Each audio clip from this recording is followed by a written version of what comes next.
evening, everybody or everyone. This is another installment of the WIC cooking class. I'm Joe, your dietitian.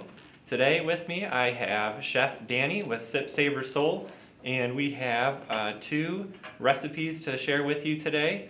And the first one we're going to do is called Rhubarberry Mash, and the second one is called Kale Salad with brown rice and chicken. So I hope you enjoy, and we look forward to cooking with you, so have fun. Good evening. Welcome to our WIC class. Guess what? This is the spring edition. So we're so glad that you're here. I missed you guys so much, and I hope that you missed me too. I am Danica Stevenson, aka Chef Danny, food entrepreneur, chef, and so many other titles. But I am with Sip Savor Soul, and I'm so glad to be here today for our WIC cooking class. As Joe mentioned, we're not making not just one, but we're making two recipes today.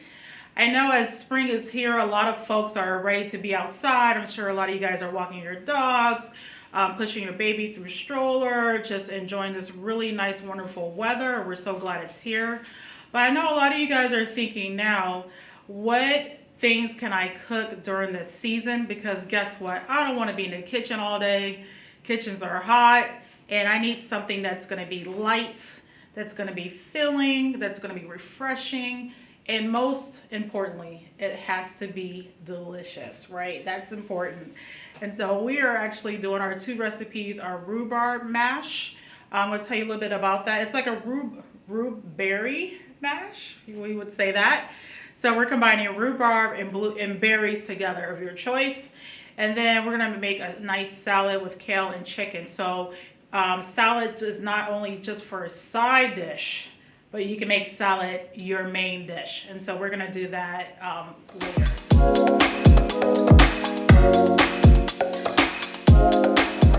Guys are ready. As you see my shirt here says just cooked, so we're gonna let's cook right now. All right, so first of all we're gonna talk about the rhubarb. So this is a really pretty rhubarb here. Now many of you might think this looks like a red celery. Can I just take a bite of that? Well, I would say yes if you like really tart. But I wouldn't recommend it, really, literally. One bite out of this thing, whew, it is very tart. More tart than like a lemon and a lime. I mean, it's very tart. So usually rhubarb is used in cooking, especially with baking. But if you want to try it, you know, that might be a great TikTok video, you know, taking a bite of rhubarb. If you want to do that, you know, do a TikTok and send it to us. We would love to see your response to this. But usually rhubarb, if you get a rhubarb, let's say from a farmer's market, usually the rhubarb has these big leaves at the end of it. And so actually those stems are quite poisonous, and they're very toxic. So if you ever go to the store or the farmer's market and you see the rhubarb here that has the leaves pointed out of it, immediately, this is not something for you to eat. Okay, you definitely have to just cut it off and toss it. Don't feed it to your dog. Don't eat it. It's not a collard green. It's nothing. So I definitely don't want you to get sick. So please, if you see that, just immediately remove it. Now I've already rinsed the rhubarb here. Again, it looks like celery. Okay. What you want to do is just rinse it off and make sure you get the center here. Make sure you remove all the dirt. But that's how you actually rinse our rhubarb here. Now I have 4 here. The rhubarb, there's dark red, there's light red, so there's different shades of red in here, but it's all still a rhubarb, okay? And for this particular recipe, what I'm going to do is I'm going to actually cut. You just want to cut it like celery. Now these ends here, of course, you just want to cut off.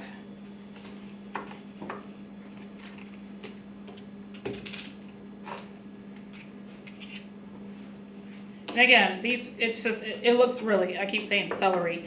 Is it part of the celery family? No, it's not part of the celery family. Actually, I did some research on rhubarb. It's actually part of the buckwheat family now. I thought it was part of celery family, but it's not. And you can definitely do more research on rhubarb. Rhubarb also is a vegetable, but when you cook it and stuff, it tastes like a fruit. So there's, for example, like avocado. Avocado is like a fruit, but it's a vegetable. And so just like rhubarb, it's the exact same thing. All right, so I'm gonna go ahead and cut these. And if you want, now I know there's different sizes here, but you wanna make sure if you cut them all in the same size, that'd be great. And I would say probably an inch, just an inch, inch and a half, because you are going to cook these down, again, into a mash.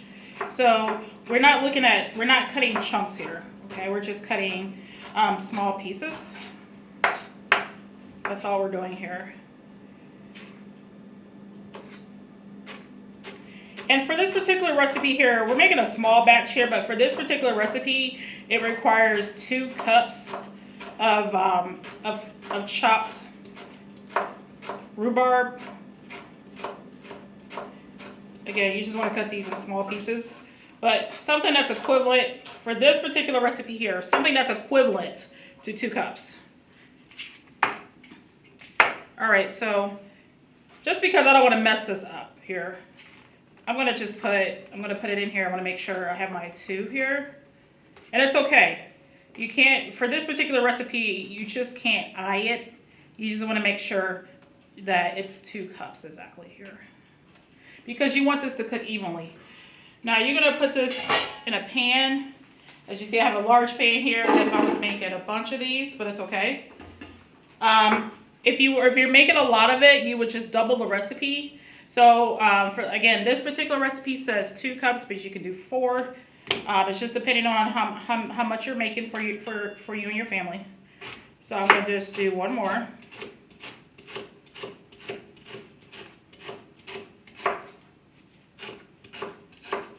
I think someone out there wants me to take a bite of this, right?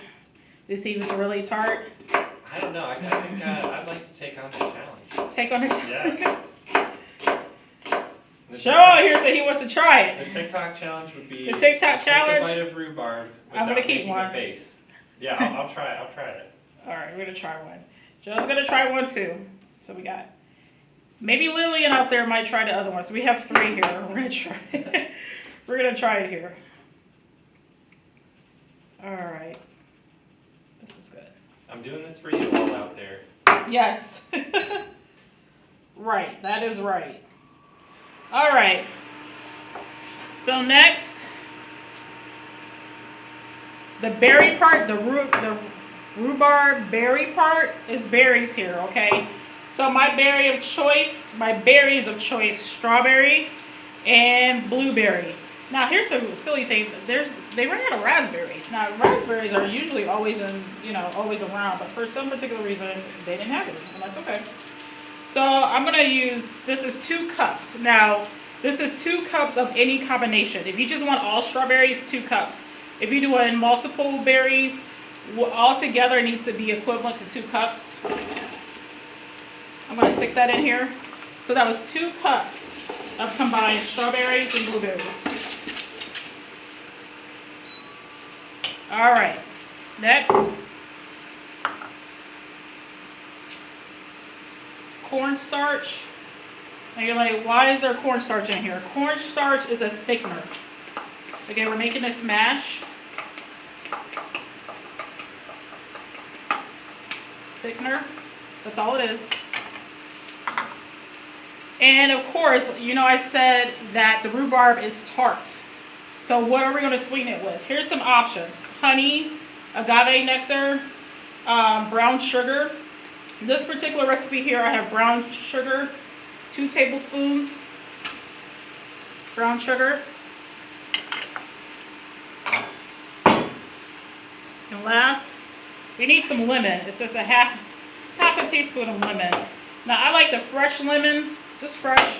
You can actually squeeze it in here. I would say a half a lemon.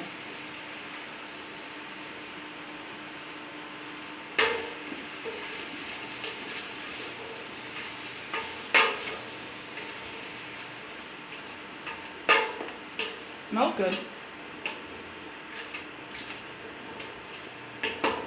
I'm just gonna stir it.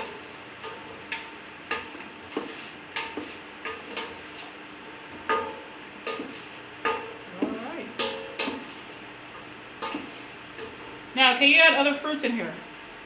Yeah. You can. You can. Some options could be apples. Now that's naturally sweet. Pineapple, fresh cut up pineapple is another one. Mango, another one. Raspberries, of course. So you can add other fruits in here. It could be a rhubarb tropical type of dish. When you add oranges, you can add orange zest to it. You can add lime zest. You can squeeze some lime in here. I always say about taste, palate, and preference here. So your palate controls your taste buds, and the preference because you know what you like. That's why I say it's palate and preference. But I always want people in my class to try new things. All right, so with this particular recipe here,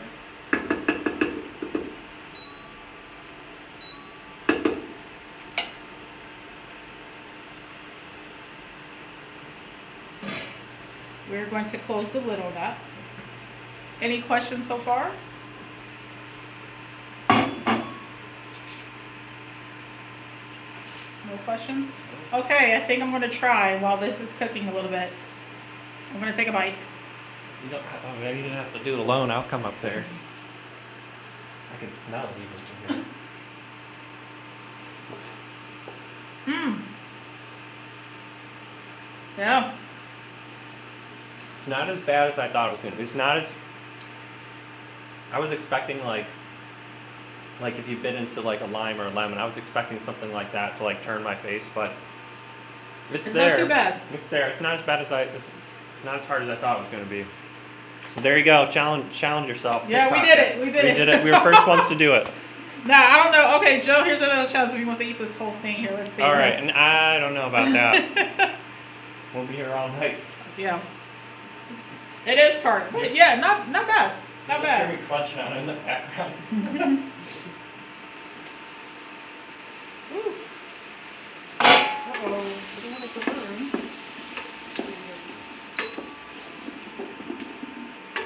Now, one of the things I noticed too in this recipe that it didn't require any type of water to cook it down. So, if you notice that when you're cooking this, now I'm looking at it right now, I'll just describe what I'm seeing here. So, of course, the blueberries and the strawberries are cooking down quicker than the rhubarb. Because, again, this rhubarb it tastes like celery. It's you know, that's exactly what it is. It looks like red celery, and it tastes like it. So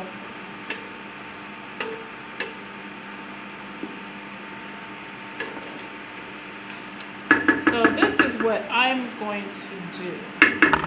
We're just going to test it out. Sometimes we make some adjustments when it comes to recipes. So what I'm going to do is,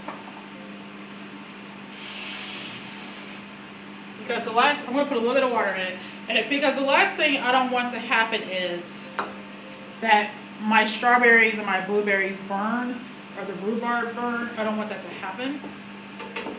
So I'm going to soften it up here just a little bit, and we'll go with that, and we'll see what happens. All right, any questions?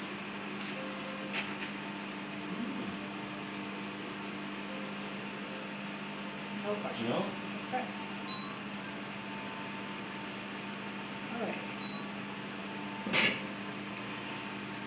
All right, so it says cook about 7 minutes. And you know, it says you need to constantly stir.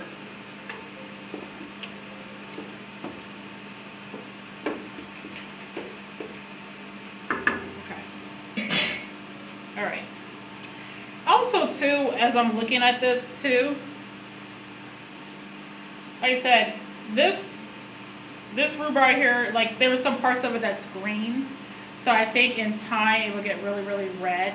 So I know I really cut off the most earlier stages of the rhubarb. But again, we're gonna try and see. Like I said, I put just a little bit of water in it because I don't want anything else to burn. And like I said, it's a quick process. It says 7 minutes, constantly stir, and then you need to let it open the pot, open the top here, and cook it for like another 15 minutes. So we'll do that. But hopefully the rhubarb will soften because that is the goal. This is called a mash. That means everything in this pot needs to mash together. Okay, so we will try that. All right, any questions out there? So it definitely seems like there's a lot of paying attention to the heat Yes. on this. Like it says, first bring it, turn the heat to medium, and then Yeah. cover it, and then bring it to a boil, Yeah. and then cooking for 7 minutes and stirring it with a spoon, Yep. pretty consistently. And then after that time, you can turn it to low, and it seems like you really have to pay attention to it closer You to do. 7 minutes, and then afterwards, you can turn the heat low and just kind of let it do its thing for 15 minutes. Right, that's true. You really have to pay attention. I would still check it though, after the 7 minutes. Yeah, I've seen other recipes out there, like if you just made straight up rhubarb mash without any other berries in it, it does require you to put some water in it because the water, you need that water, you need to boil that water in order the rhubarb to break down and soften, because if you don't, you're just cooking dry rhubarb. It will not soften with just the heat. You definitely need a liquid. I noticed. You definitely need a liquid just to break down that rhubarb. Again, it's celery. And just like if you're making soup and you're using celery, guess what? You need a liquid to soften the celery. So think of it with like the rhubarb. You definitely need a liquid to soften that rhubarb. Okay? So I'm going to keep looking here. Again, I just want to monitor it here. A lot better. You got a lot more liquidy than the last time.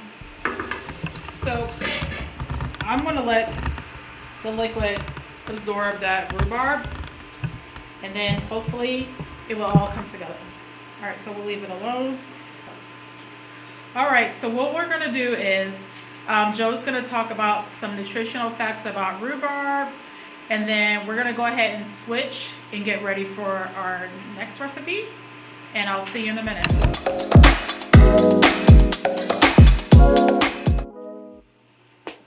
Hello again, everybody. I'm still alive. I had a little taste of that rhubarb. Wasn't that bad. You can try it on your own. I think that'll be fun. So the purpose of this part is just to kind of go over the recipe a little bit more in the nutritional side of things.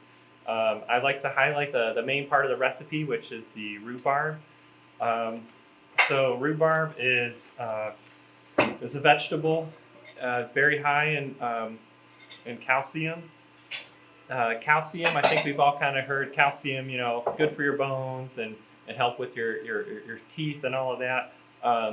But something else I'd like to point out with the calcium and why it's important that we get the calcium is that we only continue to build and repair our calcium and our bones for so long. And after that age, it's different for everybody. For women, it's a little bit younger than for men. But you can think about maybe by age 30 or so, you're really done building bone tissue and bone mass. After the age of 30, you kind of have to rely on your diet significantly to maintain your bone density. And the only way you can do that is to make sure you're eating a diet high in calcium. Especially important for women during their pregnancy. You need a lot more calcium during your pregnancy. And then that just will help you over time to limit the loss of bone tissue as we get older and avoid things like osteoporosis or softening of bone tissue, brittle bones, that kind of stuff. So I know we've heard it, calcium's helped with the bones, but I always like to point out why it's important and what kind of happens in the process of the body over time. We already kind of talked about choosing the right kind of stalks for it. You want to make sure they're nice. You can choose them like you're choosing celery. Just make sure they're very hard and firm. You don't want anything like loose, very limber and mobile.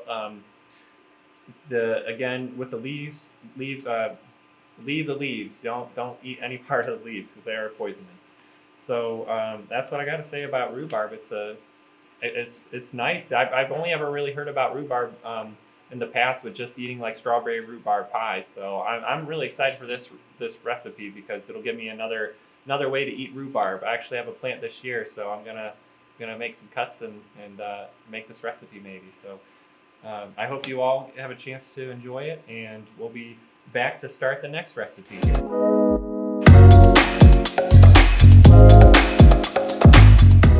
All right, welcome back.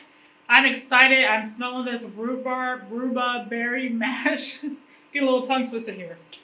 But it smells amazing, and I cannot wait to taste it. So we're going to go into our kale salad with chicken. And this is a really easy recipe. Now, this is not a side salad. This is a main salad. So we're going to add some really yummy ingredients in here that make it really, really filling and nutritious. First and foremost, I want to talk about the kale. This is curly kale here. Little curly kale. And the cool thing about this kale is, I always say the darker the green, the more fiber it has, the more nutrients it has. With this kale here, you can eat all of it. Not just the ribs here. You know, not just these little, I call it ribs, not just leaves here, but you can eat the stem too, all of it. All of it is yummy, and it's good for you. Now, one thing about kale is very bitter. It can be quite bitter. And if you just take a bite of it, it might be rough inside the mouth. And you're like, I don't know if I want to eat it. I don't know if I can get my kids to eat it. What can I do to soften this kale salad experience? One of the things that I do with my kale is I put kale and olive oil together. Now you're saying, now what are you talking about? What do you mean kale and olive oil? Let me demonstrate. First things first. This is gonna change my life. First things first. Now with this kale, there's a couple ways to cut the kale. It's really nice, like I said, pretty and curly here. You can just do it old school. I mean, I usually I can fold it, and you can just tear it up. And here's the cool thing about this. Get your kids involved with this. This is a family affair. The kids love tearing up stuff.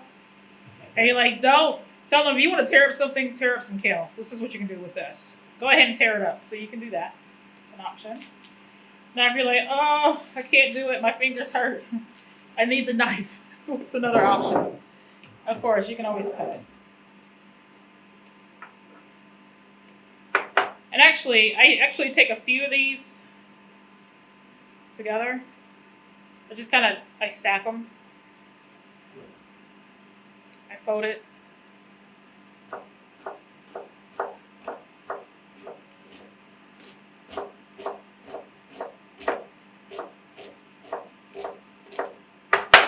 Look at that. That's it. Again, like I said, we're eating all of this. Do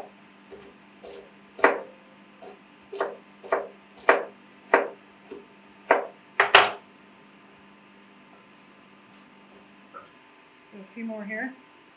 That one didn't look pretty. Okay.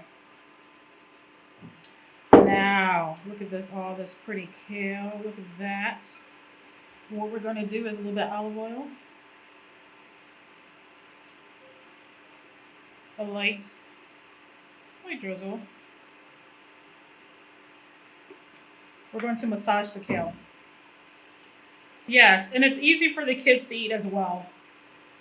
It's a lot easier on the palate. It's easier to chew it. You don't need a whole lot. I mean, if you have a big bowl of it, but you want to just lightly drizzle it with oil and massage it.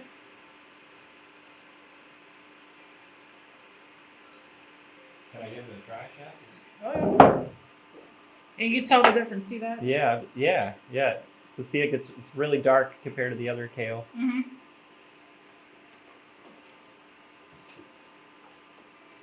Next, I'm just gonna slide right down. slide right down. Yeah. Also, to minimize the bitterness, because again, kale, like just straight kale, put it in your mouth is bitter. Going back to that lemon again. So it's not as bitter and it has freshness to it. So most definitely you want to do that. All right, so that's that. There we go. All right. So that's the trick. I do it all the time.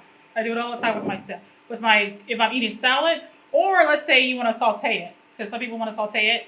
Okay, I got a hot pan here. Just go ahead if you have some onions, shallots, mushrooms, heirloom tomatoes. I do all of it. You just put it in there, put your kale in, toss it, and that's another meal. That's a side dish, or it can be on its own.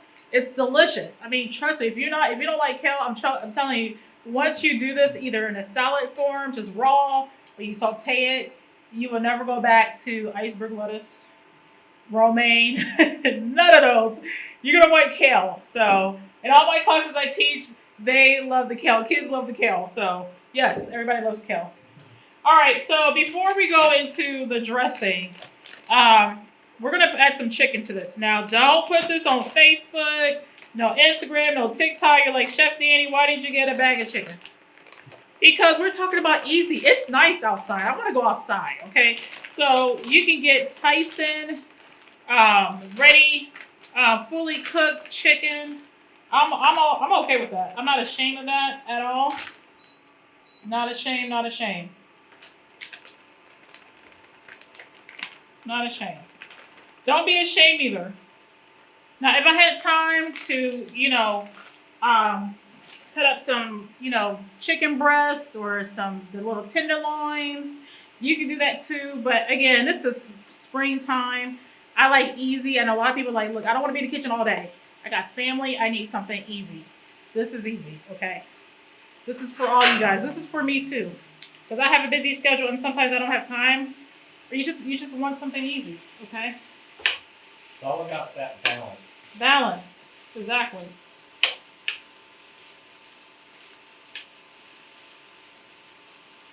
We're just gonna warm this up.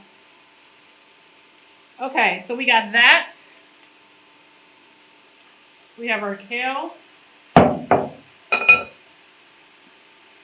Now, one of the recipes we were talking about dressing. Okay, a dressing. And I'm gonna show you guys how to make a quick and simple vinaigrette. I mean, real simple.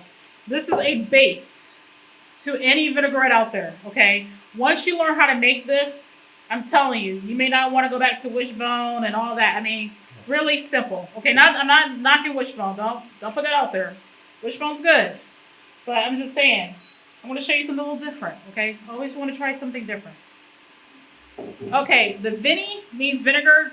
The vinaigrettes, there's two main components to any vinaigrette you make, okay? This is a simple, basic vinaigrette. All right, these two things are, and it's right here in front of you. We have vinegar. We have oil, okay? Now, here's the cool thing. It's interchangeable. All right, so I have balsamic here. You can do apple cider, champagne vinegar. The one I do not recommend, and that is a no-no, is white distilled. First of all, it doesn't look right. I use it for like disinfectant and all that. I mean, there's separate white vinegar for disinfectant, and there's separate for cooking and all that. But I wouldn't recommend white. It's a no. But just like I said, balsamic, apple cider. There's so many vinegars out there. Farmers markets have tons of them. I want to give a shout out to Let's Grow Akron. They have celery vinegar. They have a basil infused vinegar. They have cranberry vinegar. So it's just any type of vinegar except for the white, okay? Next, olive oil. Can you use avocado? Yes. Can you use canola? Yes, but it's a little higher in fat. I wouldn't recommend canola. Can you use sunflower? Yeah, that's fine. So any type of oil. I wouldn't use vegetable. I would not use vegetable oil. But if that's all you have, that's fine. You just need an oil and you need a vinegar. These things cook quick. So we're gonna just turn this off here. Okay. So I'm gonna show you that. So we're gonna put the two bases in here first. I already measured it out. Half a cup. Now, if you need to make more, you can make more, but this is just a simple measurement here. 2 tablespoons balsamic. Now here's the bonus. Dijon mustard. Now you're like, now what in the world? Dijon mustard is usually for hot dogs. Why is it for a vinaigrette? 2 reasons why. One, the texture. Okay. Some people just like oil and vinegar. I don't know if you've ever been to a restaurant and they just have the bottle of oil and the bottle of vinegar. And that's fine. But it gives it another level of flavor and texture to it.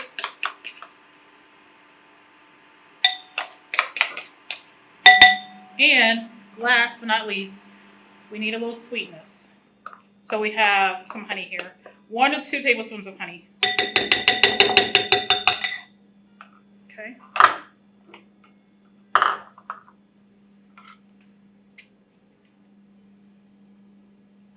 little salt and pepper, just for seasoning.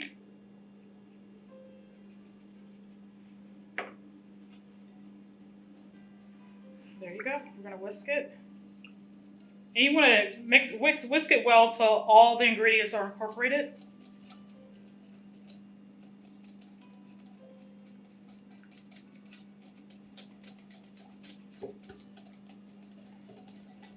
And have you ever seen balsamic vinegar in a store, like any brand of balsamic vinegar? It kind of looks like this color. It does. So this is a balsamic vinaigrette. Again, if you were to use apple cider, it would be a little lighter. The reason why it's this color is because of balsamic, okay? Voila. Okay. So some things to do to assemble our salad.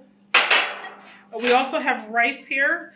So I'm going to check on our rice because we were talking about brown rice. Quinoa is another option. Quinoa actually has a lot more fiber than brown rice.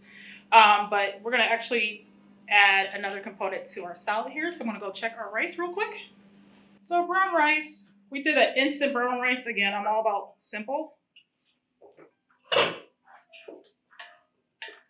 perfectly done. Okay. So we have that here. We're going to make our salad. We're just going to go down the aisle like a buffet. We got our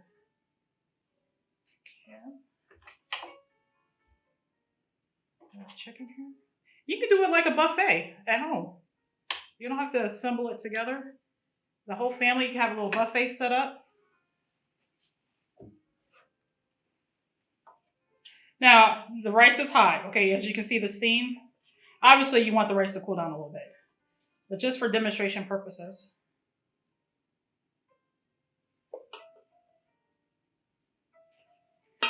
Also, we have some roasted red peppers here. Now, if you want to do something really fancy, you could have put the red peppers in the chicken and kind of sauteed it like that, or you could eat it like this. It's totally fine. It's just your option. Okay.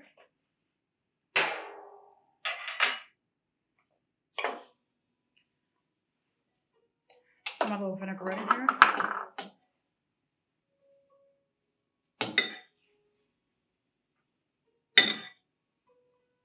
This looks yummy. Okay. Last but not least, if you prefer cheese, great. If not, it's okay. I have feta. You can use Parmesan, goat. There's vegan cheese out there. You don't need to have cheese. It's an option, but if you want it.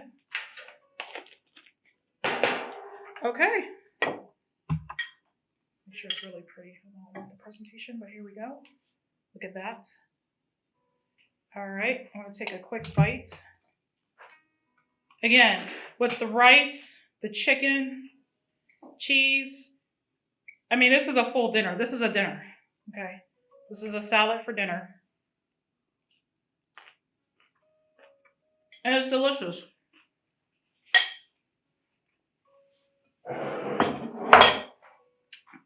The vinaigrette is spot on. It's delicious. Okay, last but not least, we're going to move this. And we're going to look at our root mash. Remember our root mash earlier? Rhubarberry Mash.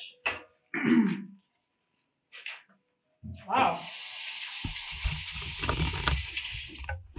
This looks really good. And look at that. You see what the water did? Just a little bit of water. It softened it.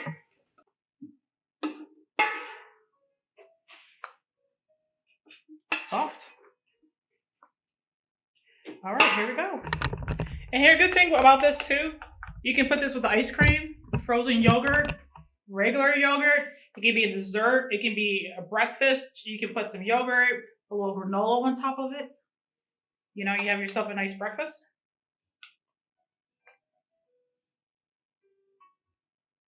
Mmm. Okay. Definitely taste the rhubarb. It's soft. It has a nice balance of tart and sweet. It's not too tart. The berries definitely balances it out and makes it a little sweet. It's not too sweet, but again, if you wanted to add some, like I said, ice cream or yogurt to it, you know, that'd be good. Raisins, nuts, some other options you can add to this. But it's soft. I mean, it's done. So I highly recommend putting a little bit of water in it just to cook down the root mash. Definitely recommend it. Now it's perfect. It's a perfect mash.